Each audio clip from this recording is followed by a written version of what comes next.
Se acercan un poquito para que partamos. Me voy a poner un poquito más lejos para que tengamos más visión de lo que vamos a conversar. Pero no vamos. Esta es la guía.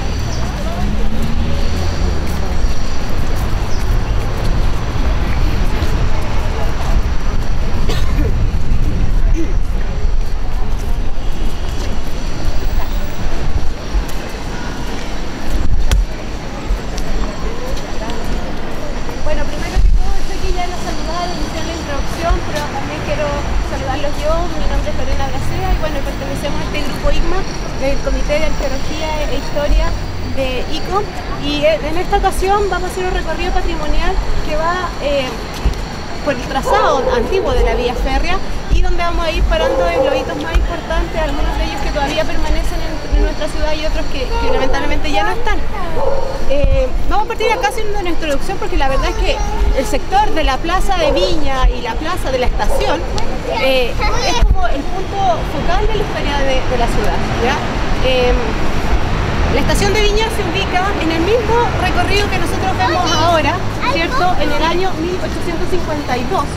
Viña del Mar era una hacienda, o sea, esto pertenecía a particulares.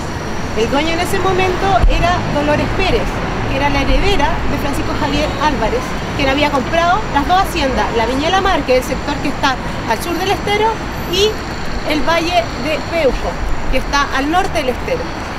Bueno, ¿qué pasa? Que en el año 1850 en Chile empieza a haber todo un proceso, ¿cierto?, de industrialización y una necesidad de transporte y traslado de pasajeros, de productos.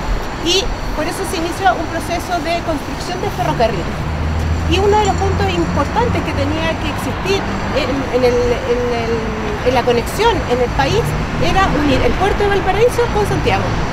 A causa de eso, entonces, en el año 52 se inicia una serie de trámites para, incluso un poco antes, para construir un tren que fuera desde Valparaíso hasta la ciudad de Santiago, la capital. Eso es lo que va a significar finalmente, ¿cierto?, que el trazado pase por Viña del Mar. Hay varios proyectos, el primero es de Wheelwright, que un señor, no sé si conocen la plaza de aduana, tiene ese nombre en Valparaíso. Bueno, este señor, ¿cierto?, inicia todas las gestiones para poder iniciar tanto la financiación como los permisos para que el trazado se realizara por alguna parte de este territorio para poder llegar a Santiago. Hay varios proyectos antes, uno iba por Concón, otro iba un poco más al sur y entraba hacia el norte, perdón, y entraba hacia el lado de Santiago, pero finalmente se toma la idea, ¿cierto?, de este trazado ya con otros ingenieros que van a participar en la obra, y en el año 52 se inicia la construcción del Barón y se decide este trazado que pasa por la hacienda de Viña del Mar y por el interior que puede Peña Blanca, Limache, Quillota, Los Andes, Santiago. Entonces se le pide permiso a los terrenos, ¿cierto?, que eran dueños de Dolores Pérez y se inicia la construcción del ferrocarril. El ferrocarril va a llegar aquí, a Viña del Mar, en 1855. Ese día, ¿cierto?, que es septiembre del año 1855, se va a producir una gran algarabía en toda la ciudad, en muchas personas, ¿cierto?, por primera vez que veían una locomotora pasar por cerca de ellos, con un gran bullicio. Hubo 4 carros que salieron desde el puerto, muy llenos de gente. Había que atravesar un túnel, ahí donde está la curva actual de los Mayos, donde está el complejo Gran Océano. Ahí en esa curva, ¿cierto?, había un túnel. Entonces, bueno, Benjamín Maquena, que es uno de los cronistas de la historia de Viña del Mar, cuenta un poco cómo fue la experiencia de esas personas que pasaron por primera vez por este túnel que por supuesto en ese tiempo no tenía iluminación. Así que era una experiencia súper impresionante para tanto grandes como chicos que por primera vez hacían este traslado. ¿Qué va a suceder? Eso es en 1855. Y desde ese momento van a comenzar, ¿cierto?, a trasladarse muchas personas y van a transitar por Viña del Mar. Y van a empezar a conocer la ciudad, que en ese tiempo, ¿cierto?, era una ciudad con más vegetación, no era una ciudad que tuviera una gran cantidad de vegetación, pero sí había palmares y otro tipo, ¿cierto?, de arbustos más pequeños, más verdes que lo que nosotros conocemos ahora, y era muy atractivo para la gente para venir a pasear. El paseo típico en el Chile de ese tiempo era ir al campo. ¿Ya? No estamos hablando de la playa para nada, siempre era hacia el interior. Entonces se instala la primera estación de Viña, que está ahí en el sector, ¿cierto? Que está en la misma actual estación, aquí al lado del club de Viña. Y esa estación primero es un paradero, una parada de tren, y finalmente se hace una caseta y se va construyendo algo un poco más elaborado. Sí, eso, el primero, sí. Se va haciendo algo mucho más elaborado. Da unas casetas que las que están en la imagen de madera, y después algo, ¿cierto? Una construcción más grande, que es la que algunos de nosotros todavía recordamos, porque se eliminó en el año 2005, ¿no? Entre medios incendios y otras cosas que fueron destruyendo partes de esa estación. La estación, no sé si ustedes se acuerdan, pero la calle que corría por el lado del Club de Viña se llamaba Bon, y esto hacía mención al primer jefe de estación que se va a hacer cargo de la estación de Viña, y el señor se llamaba Juan Bon. Era un alemán, ¿cierto?, que tenía ahí su caseta, su casa, y en donde, ¿cierto?, se preocupaba de tener las líneas, ¿cierto?, ver el traslado de la gente. Bueno, si quieren nos ponemos más encima para contarles lo que había alrededor de la línea férrea.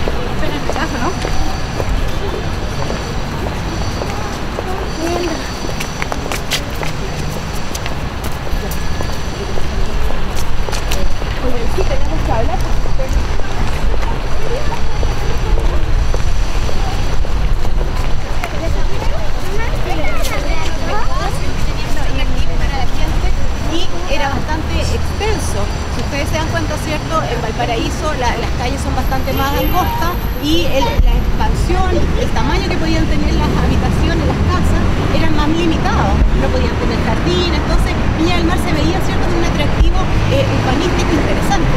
Y así entonces a la dueña de la propiedad, que era Dolores Pérez, se le comienza a pedir que venda los terrenos. Sin embargo, doña Dolores nunca va a acceder a venderlos, y solamente los pone a arriendo por 30 años plazo, ¿ya? Desde el año 55, 60 hacia adelante, entonces comienza a arrendar terreno. Van a ver una gran cantidad de quinta recreo, unas 50 y tantas, entre 36 más 20 de otro tipo. Ya. Sí, si quieren se acercan, si no escuchan no hay problema, se acercan.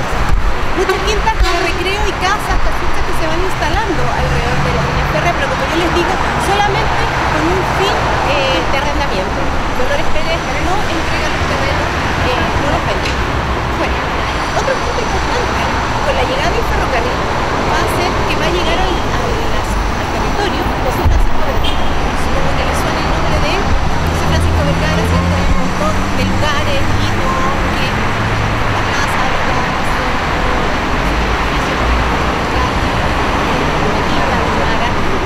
bueno, José Francisco Vergara era un agrimensor que había estudiado en Santiago, ¿cierto? Esto era una especie de ingeniero que vive, ¿cierto?, como constructor, y se le solicita que venga a participar en la construcción del ferrocarril en 1852, y José Francisco Vergara accede a unirse a Valparaíso en ese caso, y comienza a trabajar en el trazado del tren.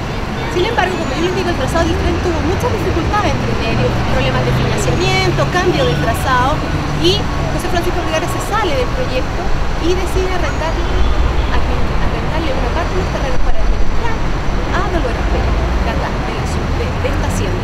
Entonces, como Dolores Pérez era una viuda, ¿cierto?, su marido había comprado la propiedad en el 1840 y que ha habido en 1843, todos estos años que llevaba, ¿cierto?, ella trabajando con otros administradores de los territorios, de los animales, de la producción que tenían acá, y José Francisco Vergara entonces le pide comprar todos esos territorios para administrar. Empieza este vínculo de José Francisco Vergara con la familia Álvarez. ¿Ya? Eso para que tengan en cuenta, después vamos a contar qué pasa con eso. Ahí después voy contando lo tengo planificado para no desordenar tanto. José Francisco Vergara entonces conoce a Dolores Pérez, y Dolores Pérez tenía una nieta. Su nieta era Mercedes Álvarez. Mercedes Álvarez, hija del hijo de doña Dolores Pérez, es la que tiene el vínculo más grande con la ciudad, con la hacienda en este caso, y con su abuelito. El hijo de Dolores Pérez se cuenta por ahí que era un hombre que viajaba mucho, que le gustaba cierto conocer, ir a lugares exóticos, y que de hecho muchas de las plantas que existen ahora en el Parque Vergara, muchos de los árboles, las especies, las traía el hijo de Dolores Pérez, que también se llama Francisco Álvarez, en este caso se llama Francisco Salvador Álvarez, y el papá se llama Francisco Javier. Francisco Salvador venía, viajaba y llegaba a la casa de su mamá, ¿cierto?, con grandes regalos de plantas exóticas para que ella, ¿cierto?, aumentara su colección. Y entonces él tuvo esta hija que era Mercedes, y Mercedes, cercana a su abuela, conoce a José Francisco Vergara. Y en el año 59 se casa, 1859. Bueno, de este matrimonio, por supuesto, en ese tiempo, ¿cierto?, iba a surgir finalmente la administración de Vergara del territorio de la Hacienda del Mar. Ya, para que usted tenga claro que aquí la dueña era Mercedes. Y vamos a seguir viendo.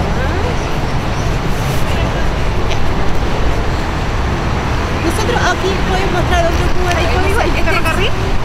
Sí, no sé cuál va. ¿Es el 2? Tengo los dos primeros, el de la vía Cerri y el origen de Viña, y después estación de Viña. Y ahora el otro. Ferrocarril. Vamos al tercero, para los que quieran escanear. Entonces, ¿qué sucede? Dolores Pérez da la posibilidad de que se instale la gente acá, pero no lo vende. Dolores Pérez muere en el año 1873 y su hijo, Francisco Salvador Álvarez, ya había intentado empezar a vender terreno, pero la Intendencia de Valparaíso se lo impide. En ese caso, ¿cierto? Viña del Mar dependía de la administración de Valparaíso. El Intendente de Valparaíso, Francisco Chaurra, le rechaza la solicitud de empezar a vender terreno al hijo de Dolores Pérez, y esto queda en nada, y cuando Dolores Pérez muere en el año 73, inicia el proceso José Francisco Vergara y vuelve a presentar los planos a la Intendencia de Valparaíso en 1874. ¿Ya? Y en 1874 se aprueban los planos de fundación de la ciudad de Viña del Mar. Los planos de fundación ocupaban como trazado central la línea férrea, y desde ahí, de norte a sur, iban atravesando distintas calles, recorriendo hacia allá, hacia el poniente, y estaba la calle de Álvarez, Viana, Valparaíso, Arlegui y Marina. La calle Arlegui y Marina, la calle Marina prácticamente no existía en el lado de la desembocadura, y la calle Arlegui también tenía un pedazo casi desde Villanelo hacia el poniente, que tampoco estaba, no existía físicamente, solamente estaba trazada en el plano, ¿ya? Porque se tuvo que ahí hacer un encauzamiento del estero para que se surgieran estas otras dos calles. Entonces, se presenta el plano en 1874 y se aprueba este plano por la Intendencia de Valparaíso, y surge entonces Viña del Mar. Y muchos de los planos que estaban en la se comienzan a detener.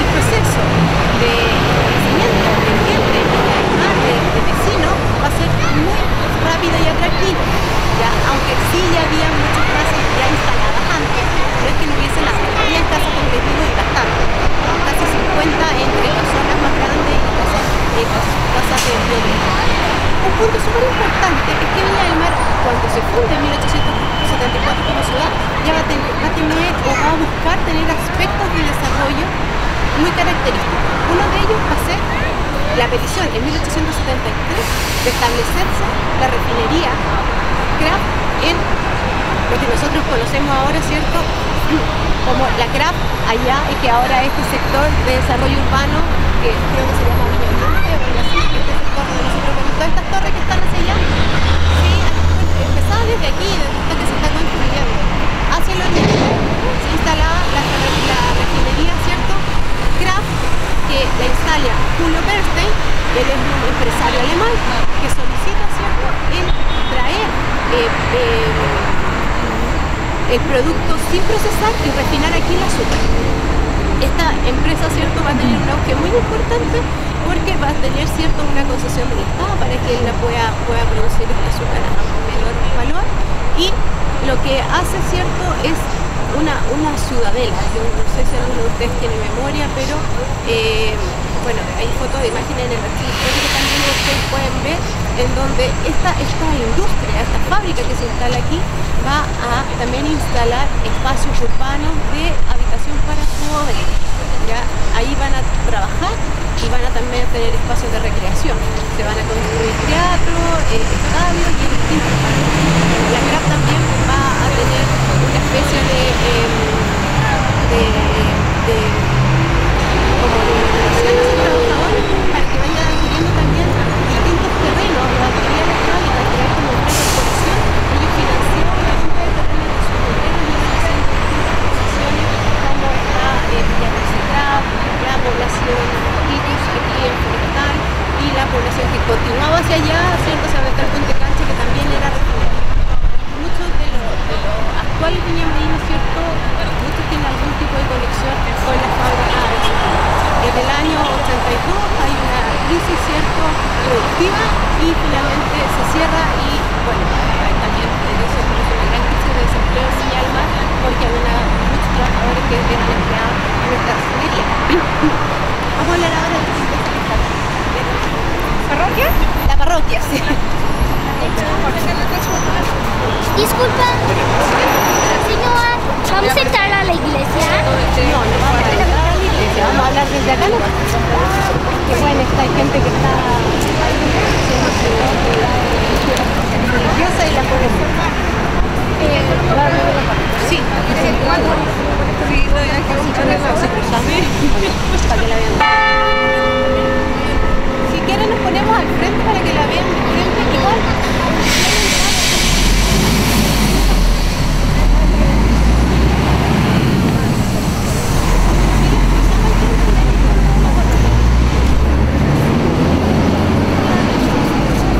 ¿Cuál es?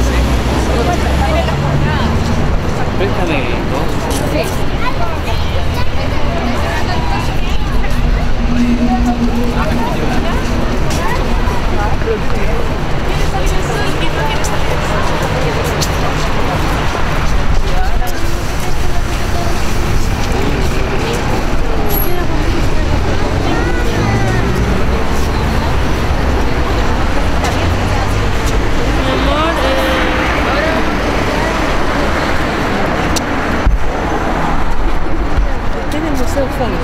No, yo soy del archivo histórico de la municipalidad. Ah, perfecto. Ustedes ven en ese tiempo, ¿cierto? Capilla, que es la parroquia actual de Viña del Mar, que ven ustedes acá atrás. En el año 1871, y por especial solicitud de Dolores Pérez, ella, aquí estaba el sector de las lecherías de la hacienda, pide que en ese sector se instale una capilla. Y en el año 71 se pone la primera piedra para la construcción de la capilla.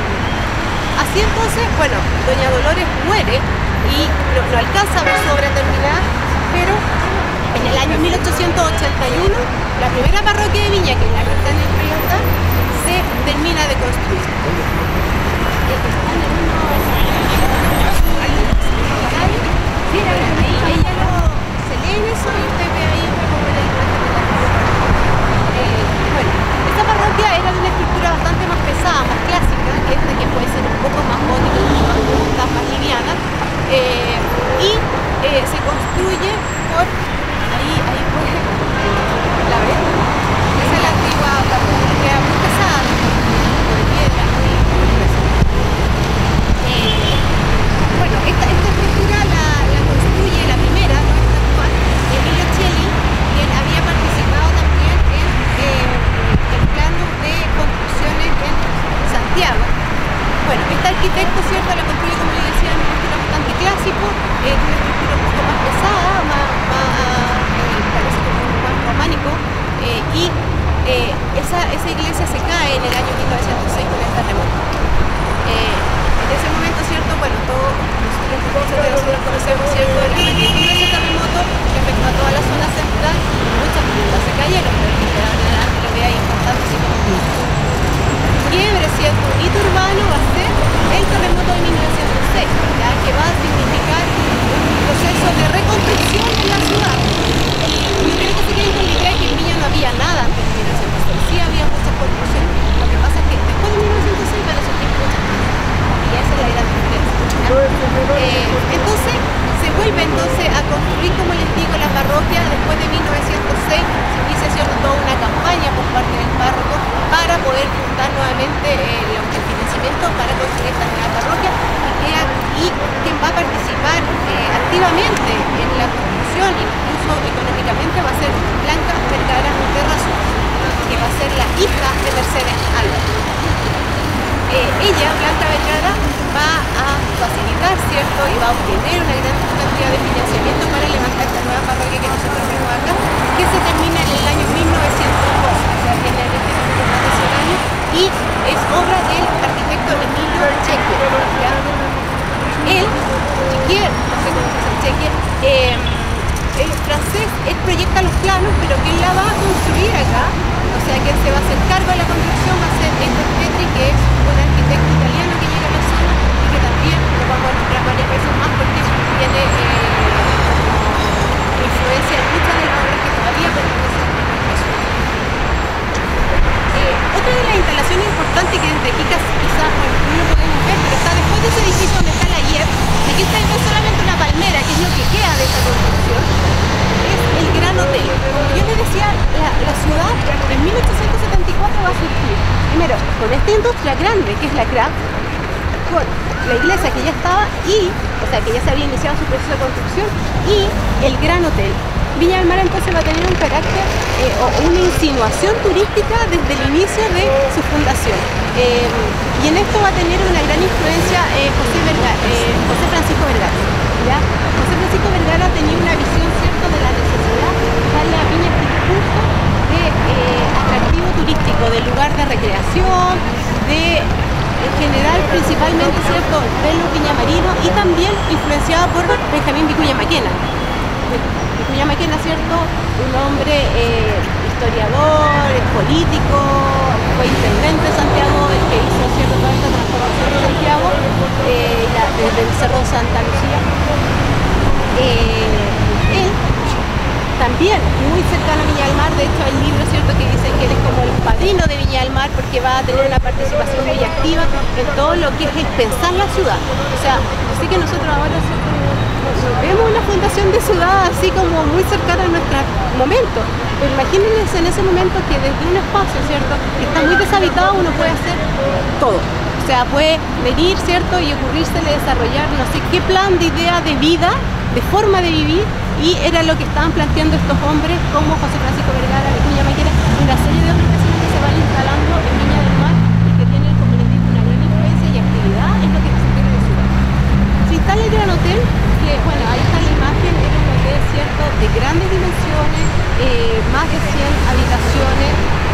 En ellos va a sucederse toda la vida social y también la actividad cultural de Viña del Mar en un principio, ¿ya? Porque ¿qué sucedía?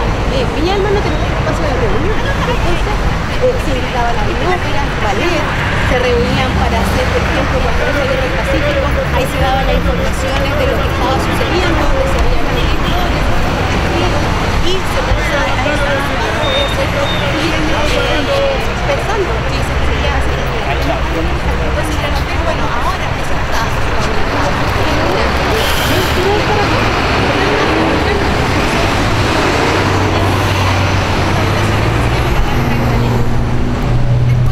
después de que funcionó el Gran Hotel, se vende al Colegio de las Monjas Inglesas, que funciona un buen tiempo ahí también y que después se traslada a Reñaca. Y como en la década del 50, 60, se termina el edificio, se bota y se construye este conjunto habitacional que tiene una gran dimensión. No sé si ustedes lo han visto, ¿cierto? Bueno, ese mismo espacio era el que ocupaba el Gran Hotel y lo único que queda hasta la actualidad son las palmeras que era como el frontis, el ingreso al hotel. Tenía una decoración muy interesante en madera, tallada en su frontis. Si pueden después revisar los play on tap, véanlos porque era un hotel realmente bonito que uno le impresiona que al inicio de la historia de Viña del Mar haya existido este tipo de construcción en la ciudad. Bueno, otra de los importantes edificios que se instalan aquí alrededor de la estación de la ciudad de Viña del Mar va a ser el Club de Viña del Mar. El Club de Viña del Mar está muy ligado a la actividad que se hacía en el Gran Hotel, porque el Gran Hotel, ¿cierto?, se reunían los vecinos de Viña del Mar a tomar decisiones de qué hacer, de qué solicitar, cómo iban a organizar la ciudad, de qué espacio iban a ocupar para qué. Y entonces en este continuo, cierta reflexión sobre la ciudad, se decide entonces reunir unos vecinos importantes. Esta idea es propuesta por Jorge Bormann,